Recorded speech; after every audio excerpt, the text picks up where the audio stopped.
ನಿನ್ನ ಜೊತೆಯಲಿ ಜೊತೆಯಲಿ. ಮನಸ್ಸು ಗಟ್ಟಿ ಮಾಡ್ಕೊಳ್ಳಿ, ಬಂದು ಸ್ವಲ್ಪ ಊಟ ಮಾಡಿಪ್ಪ. ಇರಿ, ನನ್ನ ಸೀನಿಯರು ಬಂದ್ಬಿಡ್ಲೆ. ಸ್ಕೂಲ್ಗೆ ಹೋಗಿದಾರಲ್ಲ, ಮೋಸ್ಟ್ಲಿ ಯಾವುದೋ ಮೀಟಿಂಗ್ ಇದೆ ಅನ್ಸುತ್ತೆ, ಅದಕ್ಕೆ ತಡ ಆಗ್ತಿದೆ. ಬರ್ತಾರೆ, ಎಲ್ಲಿ ಹೋಗ್ತಾರೆ, ಇನ್ನು ಸ್ವಲ್ಪ ಹೊತ್ತು ಅಷ್ಟೆ. ಅವ್ರು ಬಂದ ಮೇಲೆ ಎಲ್ಲರೂ ಒಟ್ಟಿಗೆ ಕೂತ್ಕೊಂಡು ಹ್ಯಾಪಿಯಾಗಿ ಊಟ ಮಾಡೋಣ.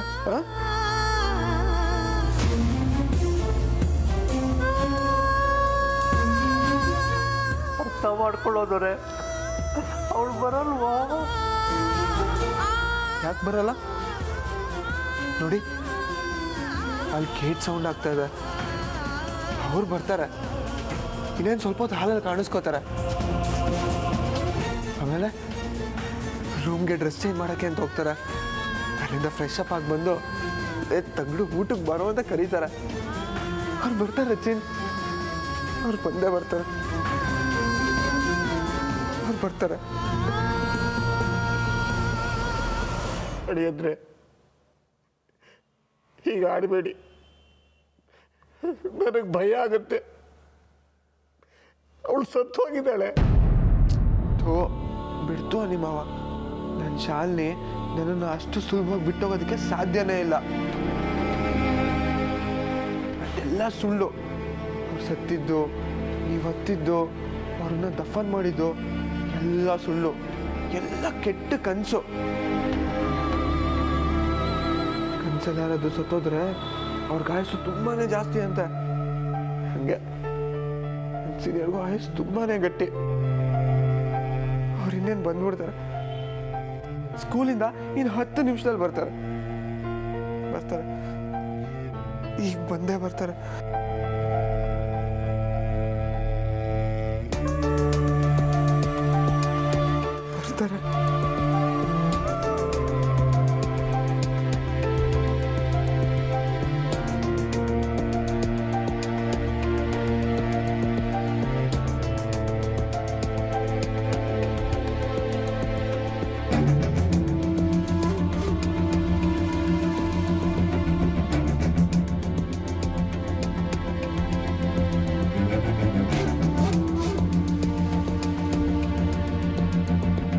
ವೀಕ್ಷಕರೇ, ತಿಪಟೂರಿನಲ್ಲಿ ನಿನ್ನೆಯಷ್ಟೇ ನಡೆದಿರುವ ದೃಶ್ಯ ಚಾನೆಲ್ನ ರಿಪೋರ್ಟರ್ ಅಭಯ್ ಶೇಖರ್ ಅವರ ಪತ್ನಿ ಶಾಲಿನಿ ಸಾವಿನ ಪ್ರಕರಣವು ಇಂದು ಮಹತ್ತರವಾದ ತಿರುವನ್ನು ಪಡೆದುಕೊಂಡಿದೆ. ನಿನ್ನೆಯಷ್ಟೇ ಸಿಎಂ ರಂಜಿತ್ ಕುಮಾರ್ ಅವರು ಶಾಲಿನಿಯ ಶವಯಾತ್ರೆಗೆ ಹೆಗಲು ಕೊಟ್ಟಿದ್ದು ಒಂದಷ್ಟು ಊಹಾಪೋಹಗಳಿಗೆ ಗ್ರಾಸವಾಗಿದ್ದು, ಈ ದಿನ ಮತ್ತಷ್ಟು ಅನುಮಾನ ಶಂಕೆಗಳನ್ನು ಹುಟ್ಟುಹಾಕಿದೆ.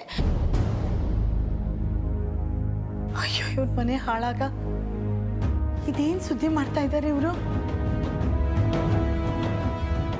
ಶಾಲಿನಿ ಅಭಯ್ ಶೇಖರ್ಗಿಂತ ವಯಸ್ಸಿನಲ್ಲಿ 5 ವರ್ಷ ಹಿರಿಯಳಾಗಿದ್ದು, ಮದುವೆಗೂ ಮುನ್ನ ಪ್ರೇಮಿಕತೆ ಇದ್ದಿರುವ ಶಂಕೆ ಮೂಡುತ್ತಿದೆ. ಅಯ್ಯೋ ದೇವ್ರೆ, ಅದು ನಮ್ಮ ಶಾಲಿನಿ ಬಗ್ಗೆ. ಮದುವೆಯ ನಂತರವೂ ಹಳೆ ಪ್ರೇಮಿಯ ಜೊತೆ ಸಂಪರ್ಕವಿದ್ದು, ಹಳೆ ಪ್ರೇಮವನ್ನ ಕೈಬಿಡದೆ ಯಾರಿಗೂ ತಿಳಿಯದಂತೆ ಗುಟ್ಟಾಗಿ ನಡೆಸುತ್ತಿದ್ದು, ಆಗಾಗ ಆ ಪ್ರೇಮಿಯನ್ನ ಭೇಟಿಯಾಗುತ್ತಿದ್ದರೆಂಬ ಸುದ್ದಿ ಹಬ್ಬುತ್ತಿದೆ. ಅದ್ಯಾವ ಕೇಡಿಗೆ ಅಂತ ಸುದ್ದಿ ಮಾಡ್ತಾ ಇದ್ದಾರೋ ಭಗವಂತ. ನಮ್ಮ ಅಭಯ್ ನೋಡಿದ್ರೆ ತಡ್ಕೊಳಕ್ಕಾಗೋದಿಲ್ಲ. ಆಫ್ ಮಾಡ್ಬಿಡಮ್ಮ. ಅದೇ ವಿಷಯವಾಗಿ ಇತ್ತೀಚೆಗೆ ಭೇಟಿಯಾಗಲು ತಿಪಟೂರಿಗೆ ಹೋಗಿದ್ದರೆಂದು ತಿಳಿದು ಬಂದಿದೆ. ಮೊನ್ನೆ ನಡೆದ ಭೇಟಿಯಲ್ಲಿ ಯಾವುದೋ ಕ್ಷುಲ್ಲಕ ಕಾರಣಕ್ಕೆ ಅವರಿಬ್ಬರ ಮಧ್ಯೆ ವಿರಸ ಉಂಟಾಗಿ ಜಗಳ ನಡೆದಿರುವ ಅನುಮಾನ ಕೂಡ ಹರಿದಾಡ್ತಿದೆ. ಈ ಅನುಮಾನ ದೃಢವಾಗುವಂತೆ ಸಾಕ್ಷಿಯಾಗಿ ಶಾಲಿನಿ ಸಾವು ಕೂಡ ಸಂಭವಿಸಿದ್ದು, ಇದು ಆ ಹಳೆ ಪ್ರೇಮಿಯ ಕೃತ್ಯವೇ ಎಂಬ ಗಂಭೀರ ಶಂಕೆ ವ್ಯಕ್ತವಾಗುತ್ತಿದೆ.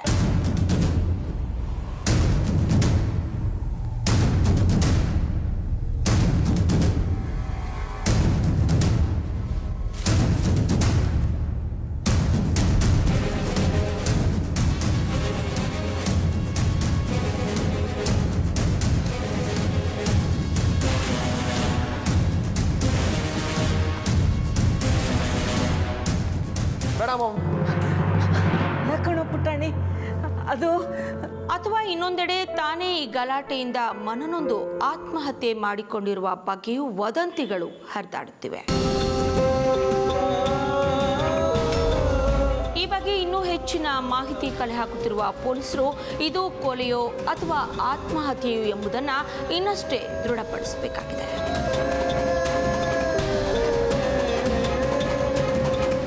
ನಮಸ್ಕಾರ ವೀಕ್ಷಕರೇ, ನೀವು ನೋಡ್ತಾ ಇದ್ದೀರಾ ದೃಶ್ಯ ಚಾನೆಲ್. ನಾನು ಭಾಗ್ಯಶ್ರೀ. ಇದೀಗ ಬ್ರೇಕಿಂಗ್ ನ್ಯೂಸ್ ಬರ್ತಿದೆ, ಬನ್ನಿ ಏನು ಅಂತ ನೋಡೋಣ. ಅಡಿ ಅಂದ್ರೆ ಅವ್ರು ಯಾರೋ ಕೆಲ್ಸಕ್ಕೆ ಬಾರದೇ ಇರೋರು ಬಾಯಿಗೆ ಬಂದದೆ ಬೊಗಳ್ತಾ ಇದ್ದಾರೆ.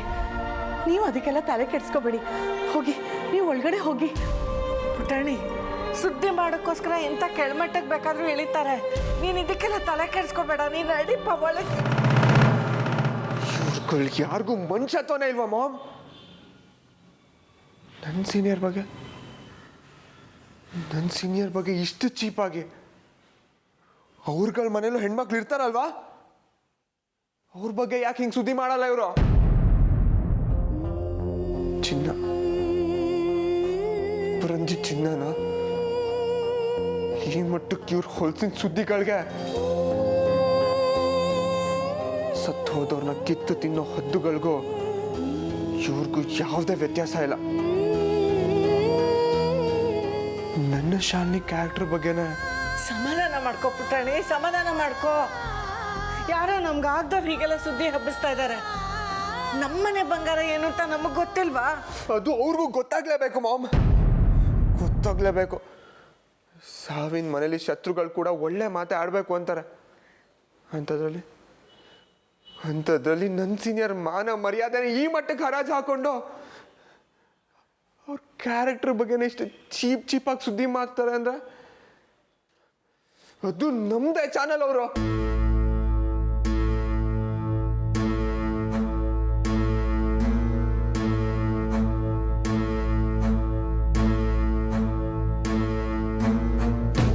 ನಿಂತ್ಕೊಳ್ಳೋ, ಎಲ್ಲಿ ಹೋಗ್ತಾ ಇದ್ಯಾ? ನಮ್ಮ ಚಾನಲ್ಗೆ ಇವತ್ತು ಒಬ್ಬೊಬ್ರಿಗೂ ನರ್ಕ ತೋರ್ಸ್ಬಿಟ್ಟು ಬರ್ತೇನೆ. ಅಳಿಯಂದ್ರೆ ನಿಂತ್ಕೊಳ್ಳಿ. ಈಗಾಗಿರೋ ಅನಾಹುತನೇ ಸಾಕಾಗಿದೆ. ಇನ್ಯಾವ ತೊಂದರೆಯನ್ನು ತಂದ್ಕೊಳ್ಳೋದು ಬೇಡ. ಹಂಗಂತ ಅವ್ರು ನನ್ನ ಸೀನಿಯರ್ ಬಗ್ಗೆ ಏನೇ ಮಾತಾಡೋದು ಸುಮ್ಮನೆ ಇರ್ಬೇಕಾ? ಬಿಡಿ, ನನ್ನ ಕೈಲಾಗಲ್ಲ. ಬೇಡ ಕಣೋ ಪುಟಾಣಿ, ನಿನ್ ಕೈ ಮುಗಿತೀನಿ. ಇಂಥ ಸ್ಥಿತಿಯಲ್ಲಿ ಮನೆಯಿಂದ ಆಚೆ ಹೋಗ್ಬಾರ್ದಮ್ಮ. ಹೂ ಕಣೋ, ಸಾವಿನ ಸುತ್ತ ಕಳೆಯೋರ್ಗು ನೀನು ಎಲ್ಗೂ ಹೋಗ್ಬಾರ್ದು. ಸೂತ್ಕುದ್ ಮನೆ ಹಾಳಾಗಿ ಕೊಟ್ಟೋಗ್ಲಿ. ಅಳಿಯಂದ್ರೆ ನಾನಂತ ಅವ್ರನ್ನ ಸುಮ್ಮನೆ ಬಿಡಲ್ಲ. ಒಂದು ನಿಮಿಷ ಅಳಿಯದೆ, ಅರ್ಥ ಮಾಡ್ಕೊಳ್ಳಿ. ಶಾಲಿನಿಗೆ ನೀವು ಸಂಸ್ಕಾರ ಮಾಡಿರೋರು ಸೂತ್ಕ ಕಳೆಯೋರು ಹೊರಗಡೆ ಹೋಗ್ಬಾರ್ದು. ಹಾಗೆ ಮಾಡಿದ್ರೆ ಅವ್ರ ಆತ್ಮಕ್ಕೆ ಶಾಂತಿ ಸಿಗೋದಿಲ್ಲಪ್ಪ.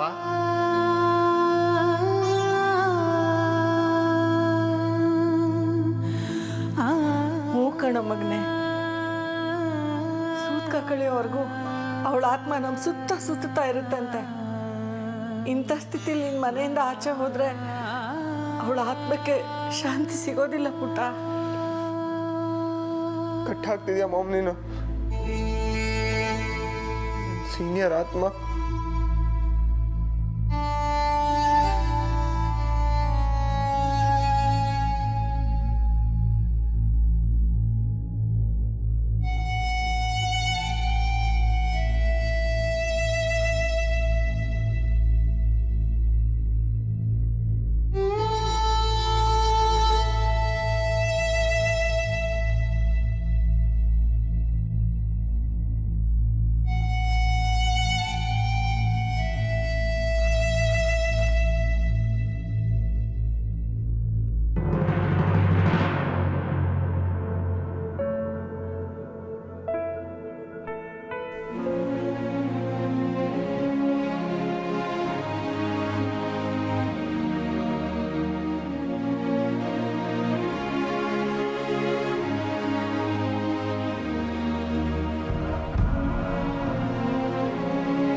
ಆಚೆಗೆ ಹೋದ್ರೆ ನಿಮ್ಮ ಆತ್ಮಕ್ಕೆ ಶಾಂತಿ ಸಿಗಲ್ಲ ಅಲ್ವಾ ಸೀನಿಯರ್?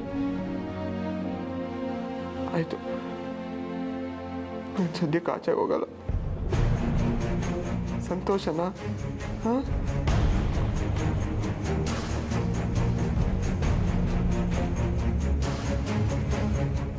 ಯಾವತ್ತೂ ನಿಮ್ಗೆ ಇಷ್ಟ ಆಗಲ್ಲ ಅಲ್ವಾ?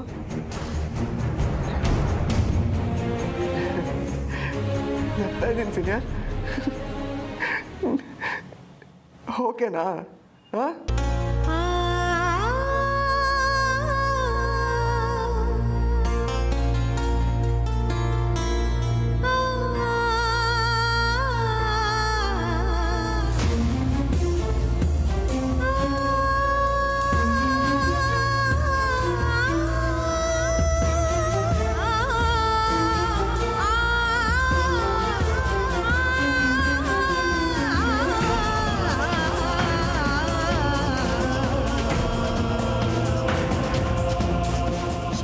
ಅಭಯ್ ಶೇಖರ್ಗಿಂತ ವಯಸ್ಸಿನಲ್ಲಿ 5 ವರ್ಷ ಹಿರಿಯಳಾಗಿದ್ದು, ಮದುವೆಗೂ ಮುನ್ನ ಪ್ರೇಮ ಕಥೆ ಇದ್ದಿರುವ ಶಂಕೆ ಮೂಡುತ್ತಿದೆ.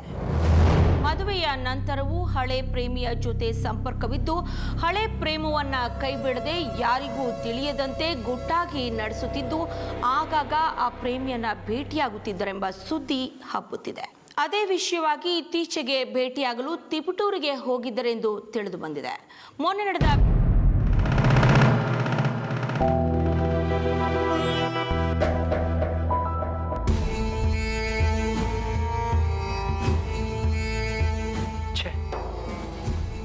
ಎಂಥ ಕಚಡ ಜನಗಳಿವರು. ಒಂದು ಜೀವ ಹೋಗಿದೆ.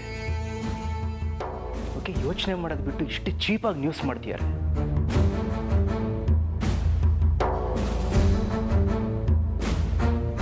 ಯಾರ ಬಗ್ಗೆ ಏನು ಸುದ್ದಿ ಮಾಡಬೇಕು, ಯಾವ ಟೈಮಲ್ಲಿ ಮಾಡಬೇಕು ಅನ್ನೋ ಕಾಮನ್ ಸೆನ್ಸ್ ಇಲ್ಲ ಈ ಜನಗಳಿಗೆ.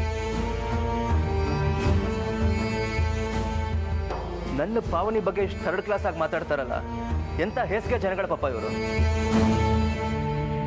ಬೆಂಕಿ ಇಲ್ಲದೆ ಹೊಗೆ ಆಡೋದಿಲ್ಲ. ಅಂದರೆ ನನ್ನ ಹುಡುಗಿ ಕ್ಯಾರೆಕ್ಟರ್ ಬಗ್ಗೆ ಮಾತಾಡ್ತಿದ್ದೀರಾ? ಅವಳೇನು ಅಂತ ನನಗೆ ಗೊತ್ತು ಪಾಪ. 3ನೇ ಅವ್ರು ಮಾತಾಡ್ತಿರೋದನ್ನೇ ಸಹಿಸ್ಕೊಳಕ್ಕಾಗ್ತಿಲ್ಲ ಅಂಥದ್ರಲ್ಲಿ ನೀವು ತಪ್ಪಾಗಿ ಮಾತಾಡ್ತಿದ್ದೀರಾ. ಸರಿ, ಈಗೇನು ಮಾಡಬೇಕು ಅಂತ ಇದೆಯಾ? ಪಾಪ ನೀವಿಷ್ಟು ಕೇರ್ಲೆಸ್ ಆಗಿ ಮಾತಾಡ್ತಿದ್ದೀರಾ ಅಂತಂದರೆ ಪಾವನಿ ಬಗ್ಗೆ ಈ ಥರ ಸುದ್ದಿ ನೀವೇ ಹಬ್ಸಿದ್ದೀರಾ ಅನ್ನಿಸ್ತಿದೆ. ಹೌದು ಕಣೋ, ನಾನೇ ಹಬ್ಸಿದ್ದೀನಿ.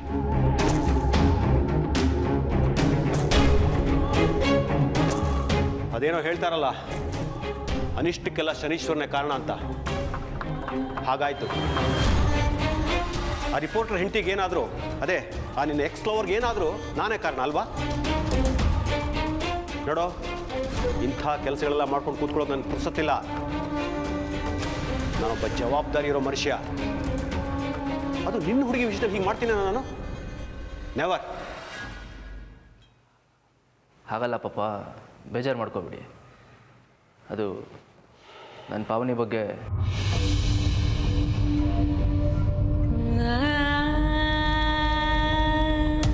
ಎಲ್ಲೋ ನೆಮ್ಮದಿಯಾಗಿದ್ದವಳು ಮನಸ್ಸು ಕೆಡಿಸಿ, ಇಲ್ಲದೇ ಇರೋ ಆಸೆ ಹುಟ್ಟಿಸಿ, ಪಾಪ ಬದುಕಿದ್ದಷ್ಟು ದಿನ ಬರೀ ಕಷ್ಟ, ನೋವು, ಸಂಕಟ, ಅವಮಾನಗಳನ್ನೇ ಎದುರಿಸೋ ಹಾಗೆ ಮಾಡಿ ನಿಮ್ಗೆ ಸ್ವರ್ಗ ತೋರಿಸ್ತೀನಿ ಕಣಮ್ಮ, ಸ್ವರ್ಗ ದರ್ಶನ ಮಾಡಿಸ್ತೀನಿ ಅಂತ ಹೇಳಿ ಬರೀ ನರಕನೇ ತೋರಿಸ್ಬಿಟ್ಟೆ. ನನ್ನಿಂದ ದೂರ ಹೋದ್ಮೇಲೆ ಅಪ್ಪ ಇಲ್ದಾರೋ ಮಗುನ ಇಟ್ಕೊಂಡು ಪಾಪ ಅದು ಹೇಗ ಬದುಕನ್ನು ಸವಿಸಿದ್ಲು.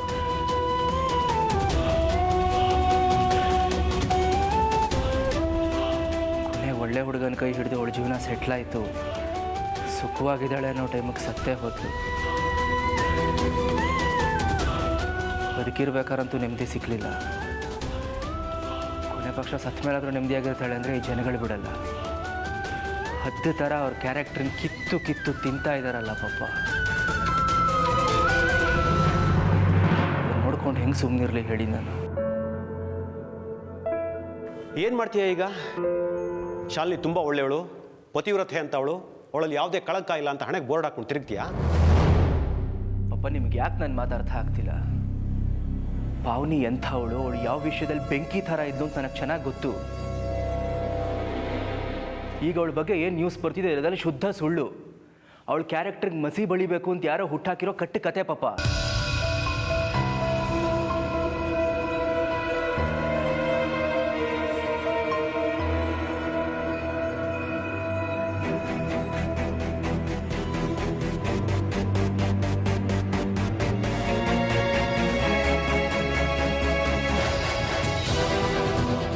ಅದನ್ನೆಲ್ಲ ಈಗಲೇ ಕೊನೆ ಮಾಡ್ತೀನಿ.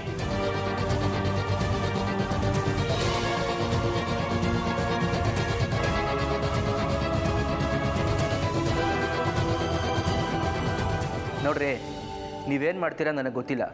ಮೀಡಿಯಾದವ್ರ ಜೊತೆ ಅದು ಹೇಗೆ ಡೀಲ್ ಮಾಡ್ತೀರಾ ನನಗೆ ಬೇಡದೇ ಇರೋ ವಿಚಾರ.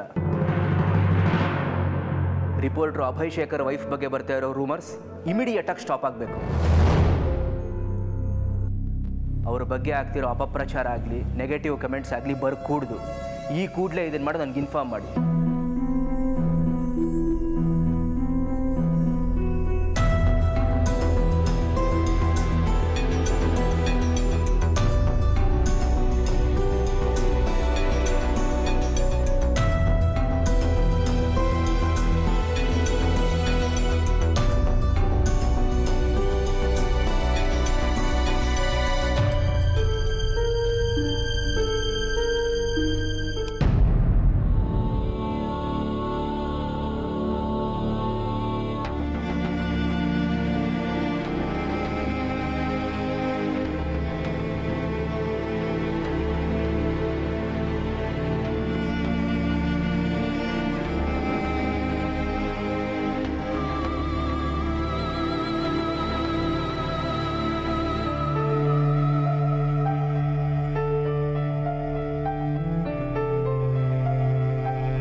ಯಾಕ್ರಿ ಸೀನಿಯರ್, ನಿದ್ರೆ ಬರ್ತಿಲ್ವಾ? ಎದ್ದು ಹೋಗ್ಬಿಟ್ಟಿದ್ದೀರಾ? ಎಲ್ರು ಇದ್ದೀರಾ ಸೀನಿಯರ್? ಬೇಗ ಬಂದ್ರೆ. ನೀವಿಲ್ಲಿ ನನ್ನ ಪಕ್ಕದಲ್ಲಿಂದ ನಂಗೆ ನಿದ್ರೆ ಬರಲ್ಲ. ನಿಮ್ಮ ಬೆಳ್ಳನ ಪುಟ್ಟ ಪಾಪು ಥರ ಇಟ್ಕೊಂಡು ಮಲ್ಕೊಳ್ದೆ ಅಂದ್ರೆ ನಾನು ನಿದ್ರೆ ಮಾಡಲ್ಲ ಅಂತ ನಿಮಗೆ ಗೊತ್ತು ತಾನೆ ಸೀನಿಯರ್? ಶಾಲಿನಿ, ಎಲ್ರು ಇದ್ದೀರಾ ಸೀನಿಯರ್?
ಯಾವ ಗಳಿಗೆ ನುಡಿದು ಬಿಟ್ಟ ನಾಲ್ಕೈಗಿಷ್ಟು.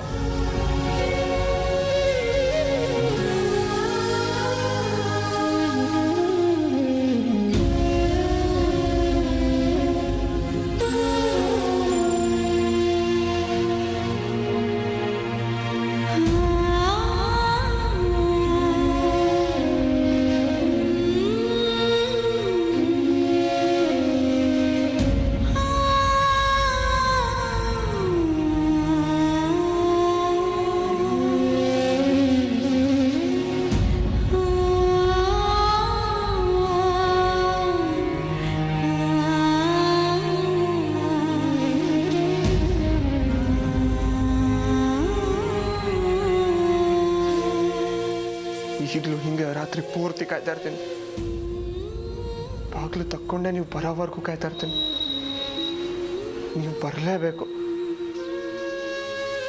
ನೀವು ಬರಲೇಬೇಕು. ಯಾಕಂದ್ರೆ ನಾನು ಕಾಯ್ತಾ ಇರ್ತೀನಿ. ನಾನು ಕಾಯ್ತಾ ಇರ್ತೀನಿ.